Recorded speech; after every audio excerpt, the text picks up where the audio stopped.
analogy there. Thanks. Well, that is an insight into the state of your laundry. Maybe your pants are dirty, but... Oh, look, can we get off of my pants? I never ever want to get off of your pants. This is it. Awesome. So, as somebody who has spent, you're quite comfortable opening up debate around how the game can progress, rule sets, tournament formats, all that kind of thing. If the weight of responsibility fell on your shoulders to decide how you govern that kind of behaviour, what would you do? So I feel like, there have been leagues who've done this in the past. I mean, MLG had a really good method of doing it at one point where, if a player got a warning or a team got one warning, that's all they got. And then the second time they violated the rule of, let's say, focusing trash talk on the other team, at a pretty high level, then they would get a penalty where maybe they put their controller down for the first minute of a round to start. Okay. And then the official would time that full minute, and then that team has to play at a disadvantage for the first minute of a round. And that's going to focus the mind, right? Right, and maybe it's even. I think it should even be more severe than that. I think it might be 2 minutes, 3 minutes. Of having to play 3 versus 4 at a disadvantage because of your unsportsmanlike conduct. And you see this happen in it's in football or baseball or whatever else. I mean, coaches are thrown out of the games in baseball or basketball. You get technical fouls where the other team gets 2 free shots and the ball back. American football, you get penalties where you literally move the other team up 15 yards, up the field. So I feel like that's what we need here. That's the way it should be. It's 100%, because not only that, but it actually puts the emphasis on the player who's making the mistakes. And they should have responsibility. You're responsible for everything you say at an event, because it's not just you who's watching, it's everybody at home. And I think that some players, it's difficult, right? Because a couple of years ago, Call of Duty Esports wasn't a big thing. It just wasn't. It was like the dirty underpants of esports. Nice analogy there. Thanks. Well, that is an insight into the state of your laundry. Maybe your pants are dirty, but... Well, look, can we get off of my pants? I never ever want to get off of your pants or in them ever. It was kind of looked down upon. We were below Halo, if you remember. We weren't even, the viewership, everything like that. It wasn't high. It wasn't great. We had MLG. It was on the MLG circuit for a year, and then it disappeared again. But now it's a phenomenon. We've got teams that have just increased massively. I actually got the stats from Envy when they come over to EGL 8. 8,000 followers on Twitter. You come back for Call of Duty Champs, it was 50,000, and that the actual distance in time between them, I think it was like 6 months. 6 months it went that difference. Wow, that's the biggest difference. That's what we're talking about. So these players have got to realise that. Yeah, you know what? Between your mates, or you might know that other pro player you're having a go at, but the people at home don't know your relationship. They don't know. They just see what you're saying and think that is the way they should behave. Yeah, and I think another part of this is that I've always told the players I've played for my team or my own teammates that you should never change who you are. Like if you're a fiery type of person, you want to kind of get emotional and aggressive with screaming and yelling in the middle of the match, that should be totally fine, which it is. That shouldn't get penalized whatsoever, Martin. But the second you start focusing that on the other team in an attempt to gain an advantage by just verbally abusing them, that's when it becomes just completely unsportsmanlike. And that's where you're not winning because of your skill in the game, you're winning because of your trash talk, and that's not what we're here for. That's not what, in my opinion, that's not what esports are about. It's about your skill in the game and not about how well you can abuse the other team. It's not cool of screaming. We're not. Whoever shouts the loudest. Nobody goes, "Oh, we've got to practice." By the way, guys, I want 20 minutes full screaming at the end of the day. Yeah, it's not. That's not how it goes.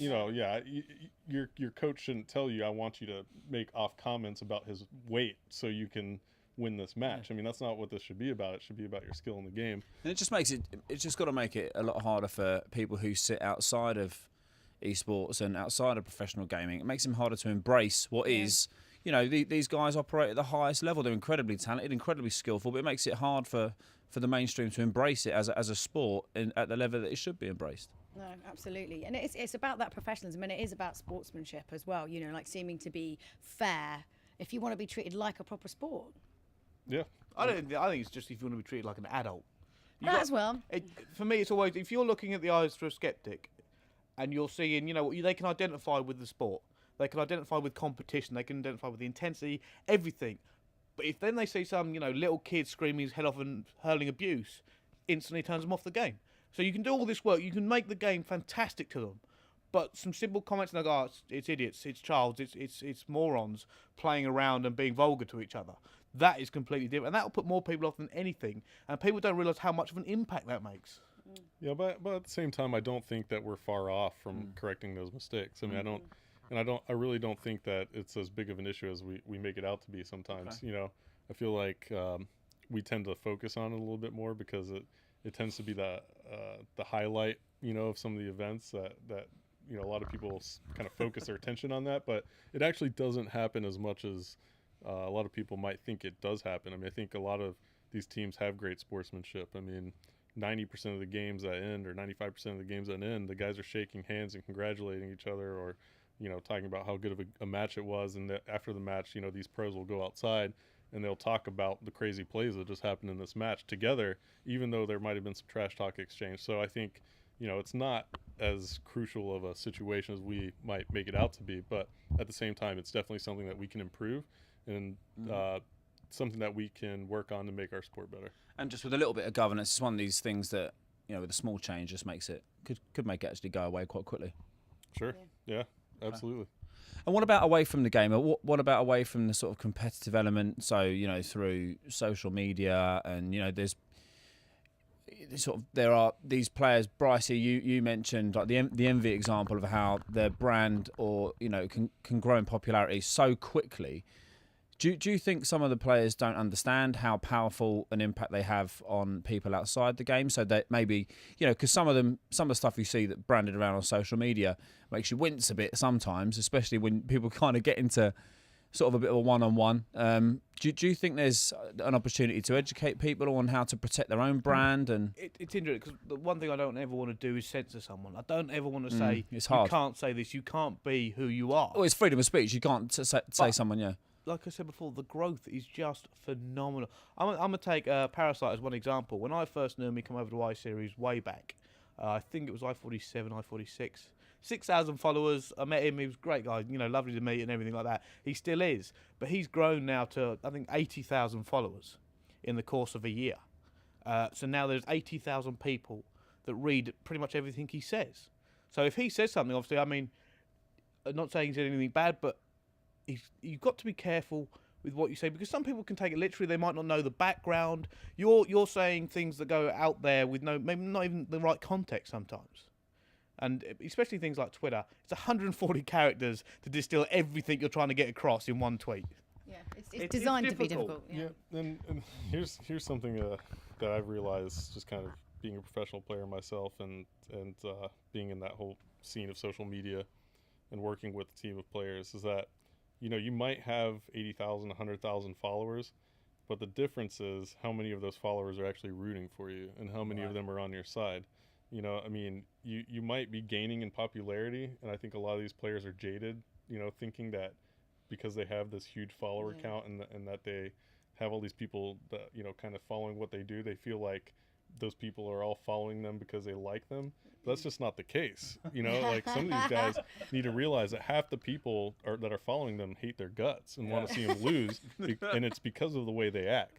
Right, and I don't think a lot of them realize that. And I think that's just the point that they need to kind of get into their head, is that not everybody's rooting for you because of some of the things that you're doing. So they might think they've got an army of 80,000 people saying, Minions. you're right. Yeah, you're right to say that. No, you're not rude. I mean, yeah, exactly. So some of these people are really just following them so they can have a laugh at them, or even just like get amused by how unprofessional they are being in some cases. So I feel like for me personally, I'd rather have, you know, 20,000 followers that are rooting for me, you know, at a higher percentage rate than the 80,000 where half of them are wanting to see me fail. But, you know, it's about also as well, like, you know, having from like within their own teams, having a little bit of like social media savvy, like, because obviously, you know, the way kind of how influential social media has just exploded within like the last few years, just anyway. And knowing what's right to say, knowing that you can poke fun in a certain way. But I know like a lot of the like the League of Legends guys, they get taken away and get given like training on like, you know, how to do interviews and like how to deal with socials and stuff like that. And that is something that definitely, I think, you know, because you've got like these young kids who are kind of getting there, suddenly they have this huge explosion. You're so used to just, you know, chatting, having some bants with your mates or whatever. Then suddenly you realise that, yeah, even if there are those 20,000 people who are hanging off every word you say, you're their like example. Like, you've got to be showing like the right kind of professional attitude out there as well to look up to. Yeah, and in the way, you know, as a team owner, like I've kind of taught or tried to instill in my players, and I probably haven't even done a good enough job, but I want to do a better job with it, is that whenever you're working for like a professional sports team, you're not only representing you, yourself, and your teammates, but you're also representing the brands that are helping you get to these events. You know, if you're sponsored by companies that are allowing you to do what you do, they're part of your family too, and you're representing them, you know, in the sport, and you're also representing your fans, the people who root for you, and I think that's the most important thing, is the fact that if somebody's gonna root for your team and buy your jersey or buy your shirt, you're representing that fan on the field, and you don't want to have your fan be disrespected by another team's fan because of the way you act. And I mean, that's just the gist of it. You don't want to embarrass your fans. So, you know, going into the sport, you have to feel like that. You have to feel like you're responsible for upholding, you know, the respect of your fans and your sponsors and your own teammates. Yeah, and I suppose if anything, kind of any debate kicks off between sets of fans of different teams, it should all be performance related. It should be about because they wiped the floor with you or you gave them a good pasting, not because someone said something that was out of order. Right, exactly. So, sort of moving on to other subjects now. I suppose it kind of sits in and around sort of player behaviour and stuff like that. There are rumours that circulate around players using different, I don't want to use the word substances, it's probably not the right word, but methods to stay focused, and one of those is Adderall, which I believe is it's like an ADD drug ADHD thing to improve concentration and stuff. So if that's a problem, or if that's actually kind of something that's happening, how real an issue is it in competitive Call of Duty, do you think? I think it's, you know, I relate things to every other sport, you know, whether that be Olympic wrestling or baseball, football, basketball, whatever, right? So I feel like in every sport, every that's professionally played at a professional level, I mean, there's just no doubt about it that every sport has its issue with what they call performance enhancing drugs, PEDs. So, you know, I feel like, you know, if there are players out there using them in the esports scene, which, you know, there probably are, I feel like we need to put, again, regulations in there through the events and leagues that are holding major tournaments. And I know that causes a whole nother wide range of costs and, you know, all sorts of like work that has to get done, legal issues that have to get looked at to make it happen. But at the same time, if we're actually going to build this sport and we're going to get a bigger audience, I feel like it's a necessity. We have to put in, you know, drug testing or something in place, just like the rest of the other major professional sports leagues do. I mean, it's just an issue. If you can't rely on a player to handle himself and not try to gain an advantage by abusing a substance, then you need to put the rules in place yourself as a league or a tournament organizer to make sure that it's a fair playing field all the way through. So, yeah, I think you're right, and a lot of responsibility rests with sort of companies like Gfinity, like ours, to, you know, if we're going to keep progressing and do, I think that the role that we're going to try to do with competitive, you know, gaming generically. Yeah, I think you're right. I think there has to be that investment, you know, not just commercially, but in time and legally and in effort to actually say, well, actually, if we want to do it properly, let's do it properly. Yeah, and maybe it's not now, you know, maybe it's not in this very moment that tomorrow before the event we have to put drug testing in place. That's quite a quick turnaround. But, right. Yeah. You know, Drug testing every single Everyone day. has to pee in a just- cup before they're allowed in. Sit down, What, pee in a extra- cup, extra off we luggage go. allowance just to bring all the test kits. I actually agree with you. I believe that if we're going to go sport-wise, and everybody's saying, oh, it's not sport, or it is a sport, or the problem is always going to be, for me, money. It's always going to be that sort of thing. Let's face it. I know a lot of top players are going, yeah, I want that money. I really want to, you know, start thinking about my brand. I want to get this money on board, whether it be prize monies or sponsorships. And with that comes this whole mess of like the dark side of any sport. And it's going to rear its ugly head at some point. We're going to find corruption at some point down the line. We're going to find this substance abuse simply because it's going to happen. Because if there's money on the board, then people are going to want it. And if you want to do anything you're going to do to win, then you're going to take substance. You're going to. And I know this sounds really far fetched at the moment, and it is as where we are at the moment. But corruption, bribing, any of that could take place at some point. Because if there's 20 grand on the line, then if you're going to spend £1,000 to get 20, someone will do it. It's that simple, and it's happened. Isn't that then where this necessary investment for the governance side of things? You need the problem is there's always a grey line, right? Take football for instance. It's fine there, right? Because there's more money in that sport than anything else. There's enough money to just do it. At the moment, we've got tournament organisers running it on a shoestring, and if you try and tell them, well, we're kind of going to need this extra grand to make sure this is final. We need to make sure these kits are out. Then it reduces the viability of some events, and it will do until the money. It's going to be a really difficult change because there's going to be no explosion of money. You aren't going to suddenly see next year everybody's got $1 billion to spend on Call of Duty. That's maybe the problem though, Bryce. I mean, you could argue though that major media companies and major sponsors don't get involved or aren't getting involved yet because maybe they see there's an element of risk, and I think that maybe if that investment is put in place by companies initially, it might be catch-22 at the moment, but it's an investment in the future. The chicken or the egg? Yeah, but someone has to make that leap. Do we bring drug testing in first, or do we wait for the money to come in? It's one of them things that eventually will change because it has to. But I think you make the investment into it because at the end of the day, this is how I've always wanted Call of Duty Esports to be ran. I want it to be as clean as a whistle. I want this is my analogy for it. What I've actually paid a lot of attention to is the way casinos work. Okay, if you we know because that's a whole nother story. So let's talk about that. So if you walk into a casino, they're running that operation down to the hair. Okay, they know what's going on on that floor to the best of their ability, and they make a large investment into their security to make sure that their operation is run from head to toe in a very clean way, right? And they put the security in place knowing that they're going to be able to make money, right? And not have any issues where people are going to say that this casino is compromised in any way.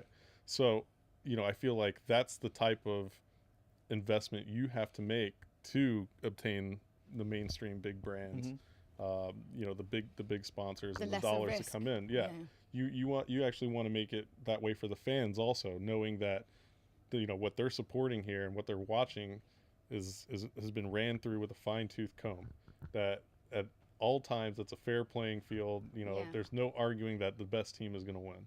That's the way I feel like I'd love Call of Duty to be white as a proper sport. That's all of esports. And it's one of them things that I 100% agree with it coming in at some point, but it's going to be it's basically who's going to jump first. It's got that kind of who's going to put this in, because everybody knows it's a controversial subject. It always has been. It's the same thing, the Gfinity Fantasy League that come up, right? It's a fantasy league. There's no money involved. But I know from being even here today that there was massive blowback about it because some people thought it was real money. And they were like, oh, we'll be match fixing and all this. And we're like, no, it's a fantasy league. It's like a bit of fun. But already people are blowing up about it, but simply because it's a massive change. At the moment, some people still see esports as a hobby, as a joke. And when you look at some of these players, it's not anymore. Some of these players, genuinely, that's what they want to do. There's money coming in from all over the place. And there's no reason that it can't be as legitimate as every other sport out there. But it's going to go through this change. And I mean, it's been happening over the last, I'd say, year. The last year, we've changed from where we were to where we are now. I mean, you've got League of Legends has basically tied the Americans over to allow the players as athletes. That's an actual legal thing that's happened. So it will change. The whole thing is going to change. But it's going to be, like I said, who jumps first. It's going to be a little bit controversial. And then once it's normal, it'll just be normal. It'll just be the way it's always been. Yeah, I mean, sorry, in your experience, how much do you think that there is drug taking, do you think? Over here, I haven't really seen that much of it. I mean, I know the American scene, there's been, a few accusations thrown about. Adderall over here is not really available. Yeah, it's not really a thing over here. It's not taken regularly, that sort of thing. Yeah, but let's not be wet. Well, let's not be wet behind the ears. There's probably something else. Well, I don't know. I've never heard of it. That's the difference. I've never heard of anything over here that people take to improve their performance on Call of Duty. I mean, I don't know. Have you not? Like sometimes I walk around like events and like everyone's really, really friendly, but they're. I don't know if it's That's caffeine and adrenaline. That's all it is. Horrific amounts of caffeine is the only thing I've ever seen players over here really, take. but they look like they have thyroid problems sometimes. It's scary. Like if their eyes were any wider, they would like literally their whole like eye would like go over their head like a swimming Just you cap. walking past, Julia. Is this what you're trying to say? I don't think it's that. But it, like I said, it's a horrible subject because you don't want to ever go to players. Oh, there's players using drugs because you don't really want to. No one really wants to say it, but eventually it will come to light that somebody's done this. And See, I'm the opposite way. I want to do that. I mean, I He wants to live the lid. I literally do. I literally want to be able to call these guys out. I mean, that's my whole point. I want to be able to like have them take a drug test, and if they are, in fact, using a drug to make themselves better. Can you spot check? Like, so not everybody, this but is you an just. interesting point. What about those who have prescriptions for it? Because this is the bit that got me. What way do you make that difference? Because that's fine and all, but I don't know exactly how like other sports deal with it. I But think you're just not able to compete. I'm pretty, yeah, exactly. I'm pretty sure that you're just not able to compete. Like, this isn't one of those drugs that, is going to tie, your lifeline's not tied to it, I mean, as far as I know about the things I know about attention deficit disorder and all this stuff, is that if, you don't really exactly rely on this stuff to get by, especially, if this is your career, right? Like this is your career to compete in a video game. The reason you do take that drug is so that you can focus on things you have to focus on in, let's say, your daily life, your work life, and so on. So, I feel like if this is your job, then you can negate that to do your job, right? If this is the rule. So I'm pretty sure in leagues like, let's say, the NFL in America, National Football League, I'm pretty sure you can't even compete. If you have Adderall in your system, you can't compete. And I'm sure there have been NFL players who have taken Adderall their whole lives with attention deficit disorder, and once they make it to the league, they give it up because they're making this amount of money, and they're able to compete doing what they love to do. It's got to be fair. So, Yeah. So that don't affect their so career. that's my stance on this. Is like like I said, like I would love to be that pit boss, for a league. Let me We'll do get it. you a little now. sash. No, I mean, I'll wear Go a around suit with a and little a tie nurse's every hat. single day, and I'll walk Yeah. around if you without can a bring smile a on my load face. of testing kits to the knowing next that, Gfinity, Hastro has volunteered to. Yeah, I mean, I will be the I pit agree. boss You know of what? Call of Esports. I'll do it. I will walk around and make sure that there are no questions asked. It'll be a painful about change. It will how clean 100% be this a game painful is change. run. I'm sure if say this event coming up in a few days, if we went right, drug test, everyone, we got to get tested and all this stuff, there will be, of course, there'll be an outcry. There would be. It would not go unnoticed by the media, by the players, anything like that. But if it was done this weekend, next time, no one cares. You'd have to give people like a lead time. It's like if you'd have to do it for work, they have to give you a bit. Well, I mean, it notice, all right? comes down to like writing the playbook or writing the rule book. It's everything has to be done legally these days. If you're going to create something so legitimate, I mean, you need to basically have the rules and I think we regulations need a governing body. set forth. I think that's what esports is always. I mean, League of Legends has Riot. Riot basically just controls everything that goes on with that game, and you cannot do anything without them. Call of Duty doesn't have that. What we have is loads of different companies all over the place. Just doing whatever they want. Really, I mean, we're lucky we've got rule sets that are as close to each other as they are. And at the moment, there are 3 of them. And even though our communities are quite, close at the moment, even just UK to America, there are 3 different rule sets in that group. So realistically, what I believe we need is a governing body. There needs to be a governing body. If you want to go legitimate, there has to be somebody independent somewhere that just goes, right, this is the rules, and if you want to do it, this is how we do it. Yeah, or the leagues and event organizers do it themselves too. But like I said, I mean, we can sit here and debate that all day long. But we know what has to happen. There has to be like complete formalization of the sport for it to really be taken seriously, I think, in the mainstream. And I think that's where you start. You make that investment into formalizing it on your end.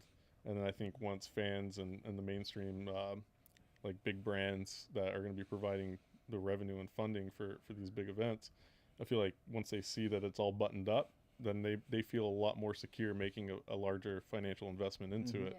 So knowing that these rules are in place, these contracts are in place, and players are certainly aware of conduct rules and drug use rules and all the other things that go along with it, so that you create a sport that's really formal.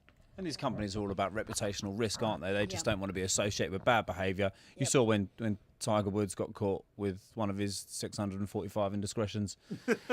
these sponsors started sweating, didn't they? They started sweating. And so I agree. I do agree with you, Astra. I think it's going to take that initial investment because, it might be expensive. It might take a lot of time. It might be painful, but once you do it and it's there and the risk goes away, I think everybody else comes knocking because what you don't lose is how good the game is. What you don't lose is how talented the players are. So that's all still there. So the popularity is still there. It makes it fairer and finer tunes it, and then because you want people to come away with like we found, like you were saying, like the best players, and there's no question about that. Like there's no debate. Well, that's the whole reason that we play on LAN anyway. Like it just literally goes down to the core of what a LAN event is. The reason we don't have these major events online is because that the integrity of the competition online is just not as good as it is on LAN. So we fly out to London to put everybody in the same venue to play the game on LAN because it brings us this much closer to a level playing field. I think right? it's the next logical step. So that's where all these other things come in. Everything that we need to be doing right now for our sport is working towards making this as level of a playing field as possible. I completely agree. I mean, it's got to be the next step. Complete, like you said, a rule book, and that just needs to be the way everything is run. 100%. We need to get everybody on the next level, and it will be the next step. If everything continues well, and somehow the thing doesn't die overnight, eventually at some point it will just go 100% legit. It's the next logical step. We've already come to the point, like you said, where international events are no longer a weird thing. Like, oh, wow, look at this big event once a year, or that. This is the second time they've come over in a few months, and it's going to keep happening. Everybody's going to keep meeting up, and it's going to be a big thing. So, like I said, organisation and stuff like that, the rule books, it's going to be the next big step, and it is a big step for a lot of people. Like I said, I mean, admittedly, the drawback of some of this thing we're talking about is that smaller events will have a harder time of it. Simply because either they've got to go legitimate, which obviously has an added cost, or they've got to go under the radar and not be respected as competitive as the other events. But it will it's going to be one of them ones where it's going to happen regardless because everybody's pushing for it. Everybody wants this, like you said, to be 100% legitimate. We've got to be whiter than white because if you're not, like you said, it's return of investment. A company can't invest into something that just looks a little bit dodgy. Cool, fair enough. God, that was quite passionate. That's good. That's what I was hoping for. Speaking of passionate, we're on the verge now of Gfinity's second event. We're a couple of days away. I'm excited. I can't wait. What about you lot? Are you looking forward to it?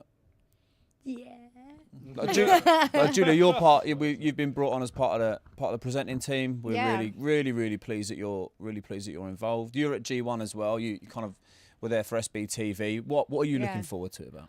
I'm so excited because it's sort of coming into this kind of whole COD kind of esports has been fantastic. It's been such a wonderful experience, and obviously like the first kind of being thrown into like the COD champs in LA and just being like, oh my god, like this is like I just couldn't even fathom anything of that scale ever happening in the UK. It seemed like a whole world away, and America always does it like bigger and crazier, right? And that was just amazing, and kind of like getting to meet all the guys in the teams and getting to kind of chat to them and sort of having learning just how much dedication and hard work. Like I think there's that misconception of like, oh, just sit around with your mates and like play some games and then get paid some money for being awesome, and it's really not that. There's such dedication, and I've always got such respect for people who like really throw themselves into like really wanting to achieve this stuff, and then coming back and then seeing Gfinity and being like, this is great, this is kind of moving in esports in like a really exciting direction, and then being asked to come was just pretty awesome as well, and getting to know the teams more. Taking the mick out of him for his hair is just a constant delight. So it's win-win, really. And what about you, Bryce? You're part of the casting team for the second time. I'll be honest with you. It's fantastic. I was so hyped for the first G1, as you very well know. I wouldn't shut up about it for ages. For me, I'm still a fan, so I love hearing all the players' stories. The fact I get to watch front row seat, I get to be at these events and actually go, oh wow, there's these two teams going at it. I know all the history. I get to see a sport that I genuinely love being played at the highest possible level it could be. No, it's in London, so I've got to love it a little bit. I love the fact it's still in London, so I don't have to go that far. Yeah, the key thing is here, he doesn't have to travel very much. I didn't have to go far at all. But no, it's one of them things that, I mean, COD Champs was the first time I really saw an event on the scale where it kind of took my breath away. and now having these events, regularly in my home country is just like, wow, we've stepped up to a level that is just, it's something you can genuinely be proud of. I said this last time, it's something you can absolutely 100% be proud of. So I love the hype, I love all the player story, and I just can't wait for the second one. You really are excited, aren't you? I am. God, you can't not be excited. No, it's great. It's great. We love it. Love your enthusiasm. And Hastro, you're here in two capacities. Obviously, the boys in blue, MV. What? How do you kind of rate your chances competitively? I feel like this event they can show up, do really well. I mean, it's all up to their mindset, really. I mean, they have the skill to beat any of the teams. They do it all the time. Any of the teams here they can beat, but it's really about those 4 players like getting together and having the right mental attitude going into or the good mental focus that they need to win. So if they show up and they have that mental preparation and their focus is on point, I feel like they have a really good shot. Great stuff. And obviously you'll be doing some casting and some presenting for us as well. And am I right in thinking this is your final bow casting or one of the final I times? wouldn't say it's my final cast at all, but I'm gonna take a little break from casting the events to close out the year. I'm not doing any casting at UMG and Dallas, or I'm not gonna cast them at next MLG event. So I'm gonna be in the stands a little bit and trying to do some other things.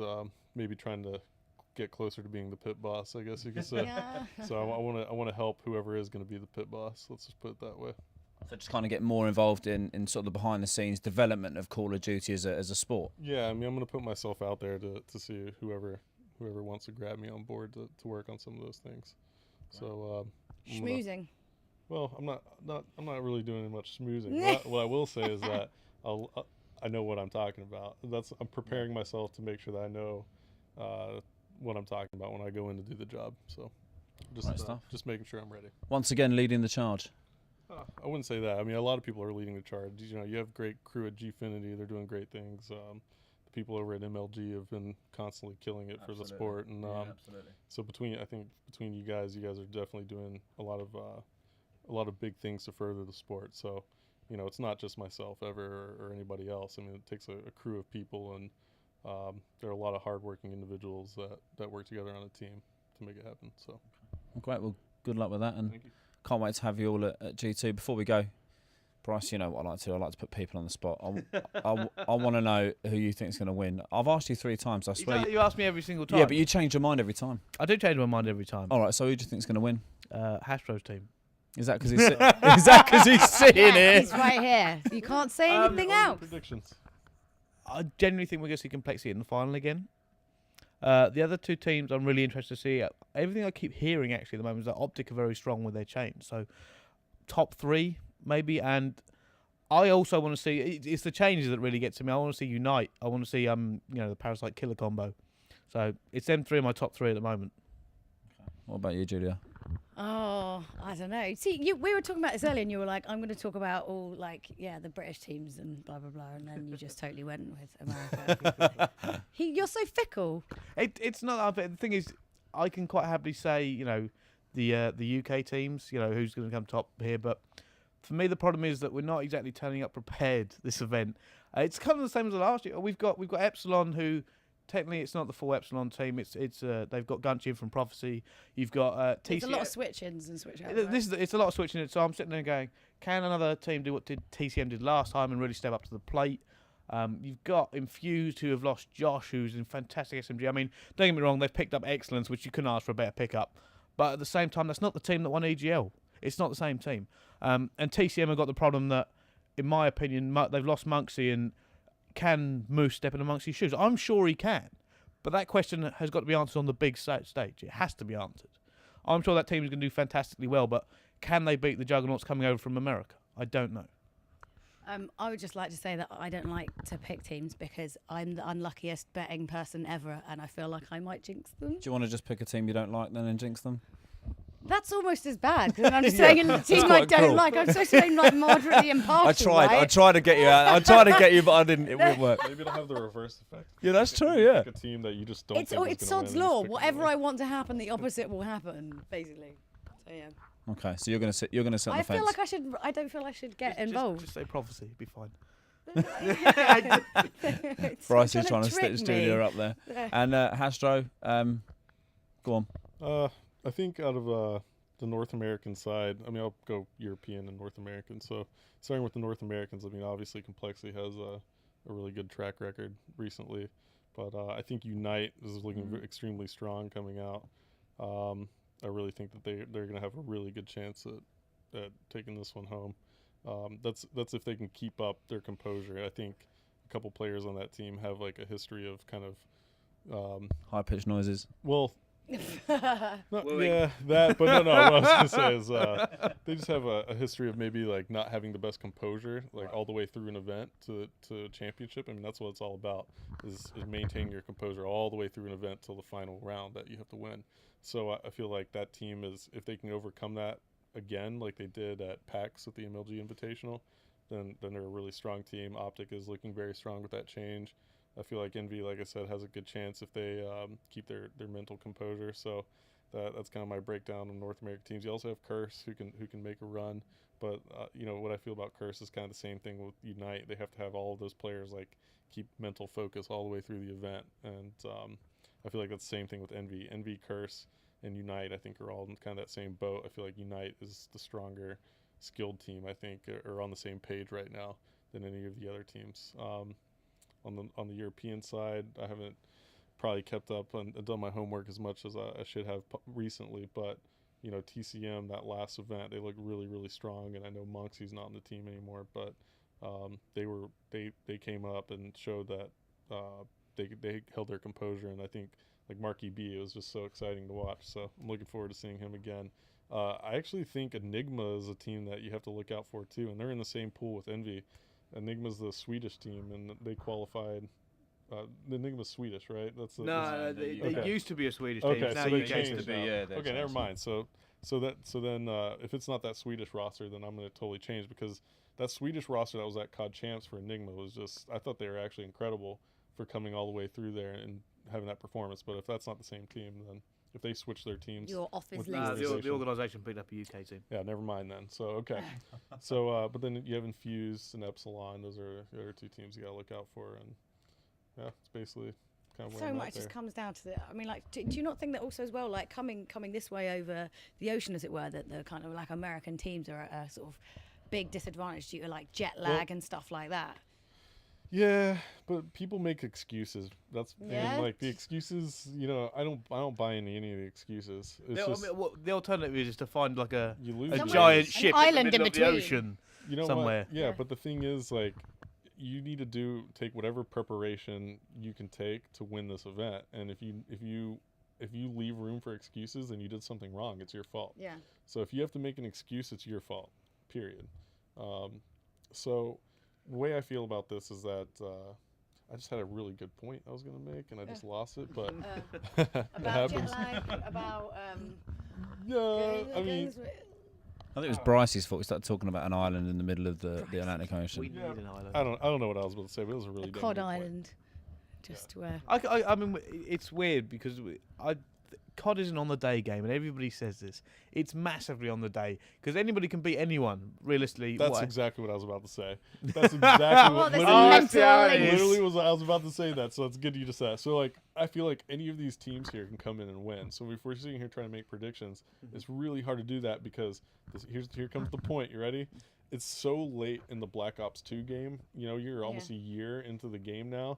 All of these teams are about on the same level. Like the skill gap is just, it goes like this as the game kind of goes on, because the best players at the very beginning of the game know all the tricks, right? Yeah. And now once you've played so many games and practiced so much against teams and learned all the tricks, everybody knows all the tricks now.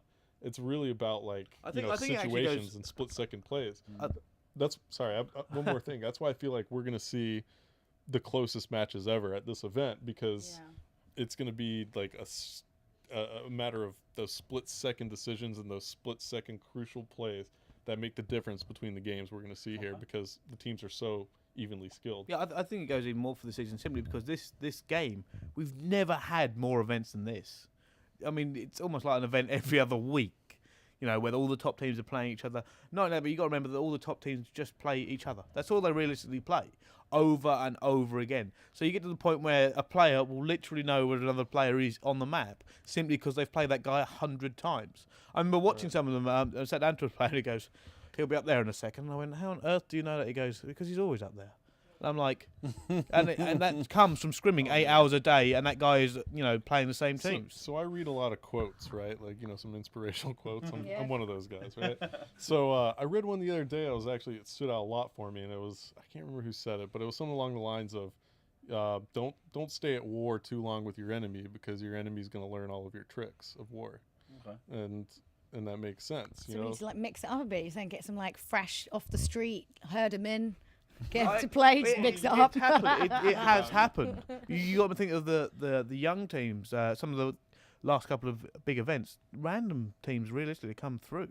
I mean, each year we had Expectation come through, and they smashed teams that. And this was a team that nobody really expected to come anything other than maybe top 8, but they took out big names simply because these guys maybe hadn't played them as much. And that's happened like Infused at EGL. A lot of people were saying the reason they won is because rather than the standard 2 AR, 2 SMG people kept running, they were just running 3 SMG and literally just flooding every anchor point with bodies. And they changed the game so much that people couldn't cope in event. Yeah. And you speak to some of the teams they played against, we just couldn't lock it down. We could not get our setup that we'd practiced and strategized for. Yeah. Because they weren't playing the way we thought they were going to play. Yeah. So it's like poker, right? If you play poker against someone who doesn't know how to play, it's really, really hard to beat them because they don't follow the rules and tricks and tips. Yeah. So maybe we need to like erase their memories a bit and get them to start a lot of from teams scratch. a lot of teams here, I think, will have a harder time playing against the teams they haven't faced than they will against the teams that they have faced a lot. So I feel like the North American teams will have closer games with the North American teams than we're going to see and the European teams are going to have closer games amongst the other European teams against them as what we're going to see with the European and Americans. I feel like, you know, there are going to be some upsets when European teams play American teams, but I also feel like the differential in the scores are going to be wide because in the rounds, like a hard point score might be crazy over, you know, 250 to 100 or whatever.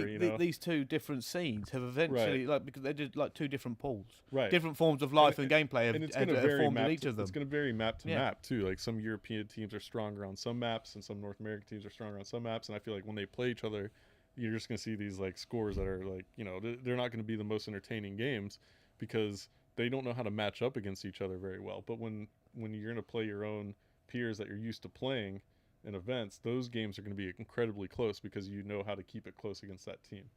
So we look forward to it then. We're a few days away, and according to these guys, it's going to be epic. So that can only be good for you lot. So you'll see Bryce, you'll see Julia, and of course you'll see Hastro at the event. Thank you very much for joining us. This has been the Red Room. We'll be back very soon with another panel of guests. Probably Brycey because he lives here. Or we'll be debating some other subjects. So if you want to get involved in that, you can tweet us some subjects you want us to talk about at Gfinity. Other than that, say bye to these guys, and we'll see you soon.